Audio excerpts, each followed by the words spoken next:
Welcome to Larp Academia, where today we're going to talk about what you get as a level 5 healer. Now, you're not quite level 6. You're not at that point where it's just, ooh, I become so powerful. But you're very close. And at level 5, you get some interesting choices. The first interesting choice that you get is Abeyance. Now, Abeyance is the only pure healer spell ball. No other class can get it. And if it hits someone, not only does it ignore armor, so I have ancestral armor, haha, point. No, you take Abeyance. What? But ancestral, I don't care. It ignores armor, which is great, but it also stuns them for 60 seconds. That's so good. You can do anything you want to a person. Normally, with Entangled, there's the bit of, I can still attack you even though I can't move. Ice Ball is, I'm frozen, but I can't affect you and you can't affect me. Abeyance is, I'm stunned and, crap, I'm at your mercy, please don't kill me. And of course you will. Or you might do something worse than killing them.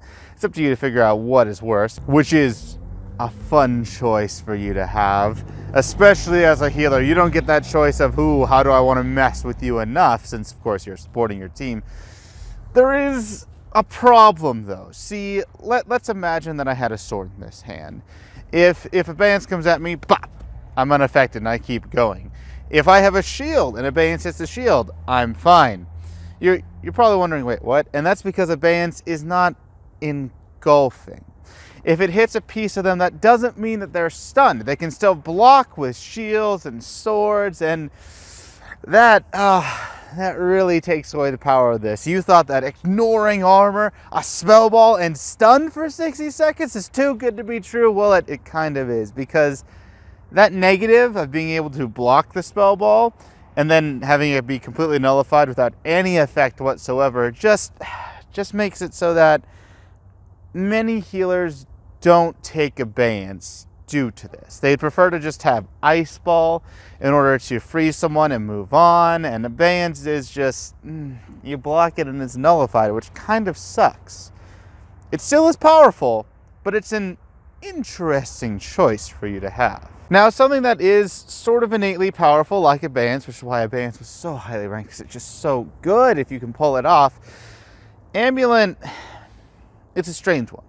For most other casting classes, this meta magic is rated a lot more highly instead of orange. And that's because Ambulant for healers is per refresh. Now, we talked about how innate for healers is per life, and no other casting classes has it as per life, which is why it's so good for you. Ambulant's kind of the opposite.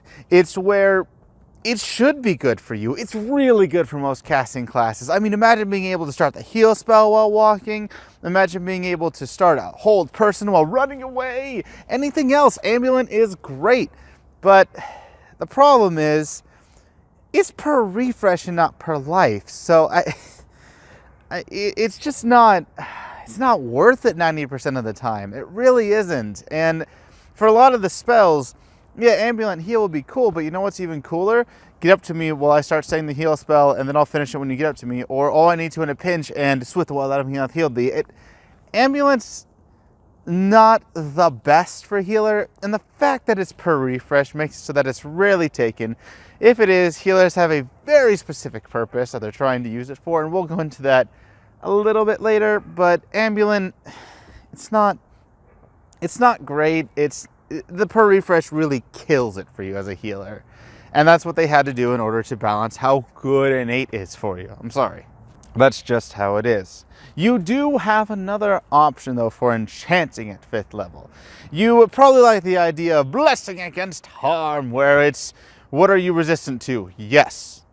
What do you mean yes? I mean yes. So you're resistant to shove? Yes. You're resistant to Finger of Death? Yes. What aren't you resistant to? No. I'm resistant to yes. And Blessing Against Harm has some problems. Being a per refresh, just one-time use, resistant, not the best. Now, Blessing Against Harm is a step up. Not only is it yes to you, but it is yes to you and your equipment. So let's say a Force Bolt hits your sword. Blessing Against, and then, I mean, it's it just protects everything. It's used up, but it protects everything. It's the ultimate no to literally anything that comes at you, which is great. It is, however, a 5th level spell to get to this no, which I mean, that's a lot of points. I personally would never spend anything on this, but if you're a warder, it's possible. Some healers have liked it. It's just, for what it does, even though it is extremely powerful, it's a, oh, I'm resistant, and then it's gone. And healer is meant to be more of that longer lasting flame rather than a bright flame that burns quick. That's druid. So it's an option, but it's not a very good option. Another option that's not a very great option for you is Dispel Magic. Now, why do I say it's not great? Dispel Magic is amazing. You're able to be like, hey, that druid over there who's a golem, I can dispel it. Hey, you who have a game-changing enchantment, I can dispel it. Hey, you who have persist on something, I can dispel it. And yeah, that is wonderful. That's great. Problem though, you have the worst dispel in the game. Yes, it is the worst, hands down. Scouts, at least, they get it as extraordinary, so they're able to cast it with weapons in hand. Druids can experience it and get naturalized magic. Wizards have it innately chargeable, so pretty good. Your Dispel Magic can never be chargeable. Once it's used, it is gone. That's because it's 5th level, not 4th level. Experience can't work with it. You get the gist. Dispel Magic for you, once it's used, it's gone. And there are a lot of enchantments in the game. It's not like previous versions where, oh, they put an enchant on that person, it needs to be dispelled. No.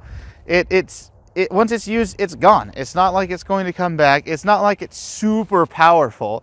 You have the worst dispel in the game. That being said, it is still Dispel Magic. It can still change the game, but really, if you have a team, anyone else should be dispelling than you. It's a good option to have, a good little tool in your back pocket, but it's a one and done. And it's at 5th level. It's just not great. You still have other unique abilities. We talked about how druids are a bright flame that burns out, and healers are a slow, continuous flame. One of the best enchantments that you have for this is Enlightened Soul. Think of a monk. Think of what they get. The monks at level 1 become awesome because of their just, hey, you can't touch me versus magic, or versus verbals. You can give that to everyone. Imagine a field where they only have healers on the other side. That or bards or wizards who don't take Dispel, or druids who don't really take naturalized magic or experience Dispel magic or whatever else. Imagine where they don't have an infinite amount of Dispel magics. You just enchant your entire team with Enlightened Soul, and we'll tell you how to make that slow flickering flame last throughout the entire game, and you make your entire team immune to verbals, pretty much. What is that going to do? A lot of people play magic users. Especially bards have lost all magical capabilities. A lot of healers have lost most of their magical capabilities to stop other people. It's all spellball based. You get some barbarians in the mix who, I mean, are immune to entangles and you can't enchant anyway. And then you just have a team that, if you work well together, are practically immune to magic. Enlightened Soul is really good for monks and is kind of the staple of their class, their core feature, and giving that to everyone is just, it's so powerful that it can change the game if the other team's not prepared to counter it.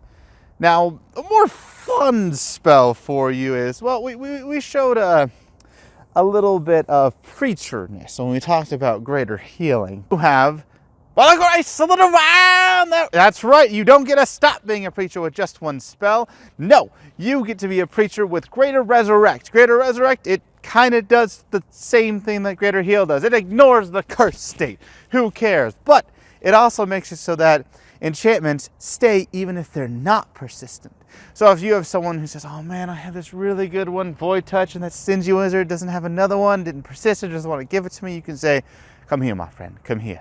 By the grace of the divine! And you can go into the resurrection and give them back their life and their enchantment and everything else. If you need to speed things up, it is a single line, 5 lines, slightly faster than Resurrect, possibly. It's more fun to say, so that's the real reason why you take it. But you would also take it because it can just speed people through the resurrection. Remember how we talked about it? Oh, someone's cursed. All right. For greater release, now resurrect. That's charge times 15. Please shoot me in the head. Please shoot me. Well, greater resurrect makes it so that you don't have to charge anything. Now, the downside to this is that it is once per refresh. You won't get it back. There's no way to experience it. So, it's good and situational, and really it's more fun to say than for any strategical purpose. And I would highly recommend you take it just to see how it is for you. Just for fun. Is it the best spell in the world? No. I mean, by the grace of the divine! Now, a strange bit for healer is that this is the only purple spell you'll get at level 5. Now, this purple spell, Greater Undead Minion, combined with Necromancer at 6th level, we'll talk about that, can break the game. We'll talk about it when we get to Necromancer. The thing you need to understand with Greater Undead Minion is that it is exactly like Undead Minion, except the bearers are not fragile. So they can take an arm and then they can, well, a leg or an arm, and they can still be alive instead of just, I've been hit. Ah! And that's all we'll cover for Greater Undead Minion. We covered a lot of it in Undead Minion. That's the only significant change. And we'll talk about how it can break the game and why it's purple at level 6. Your last purchasing option is Steal Life. You go out there, you're wounded, you say, Steal Life, and then run away like a vampire into the night or some edgelord or whatever, and you get your wound healed. Or you can say, Steal Life, charge Resurrect, and then you run away as you have charged your Resurrect spell instantly, because it can either heal a wound or instantly charge an ability, which is pretty awesome. It also curses someone. So if someone on the enemy team is the target of who you steal life from, it makes their healer's job a lot more painful. But the problem is that not every healer is on the front line, and if you're not on the front line stealing life from people, steal life is generally a terrible idea, since it makes people cursed, and when it makes people cursed, you have to greater release to resurrect, and that's not the best. The only time steal life really works for a backline healer is if they're a necromancer, which we'll get into later. But steal life, it's a very iffy one for healer, because it could be, oh, I'm harming the enemy team, or I'm getting my instant charges at the cost of me spending a charge.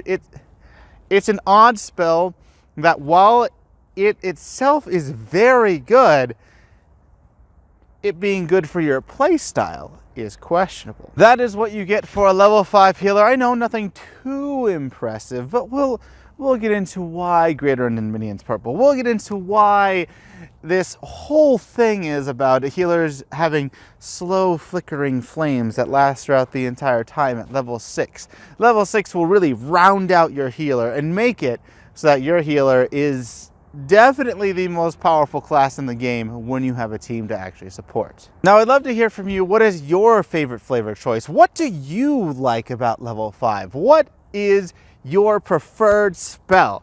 And just what do you think of not having 1,000 purple spells? I know we haven't had 1,000 purple spells at level 5 and 4. What is this? We're healers. We should have the most purple spells.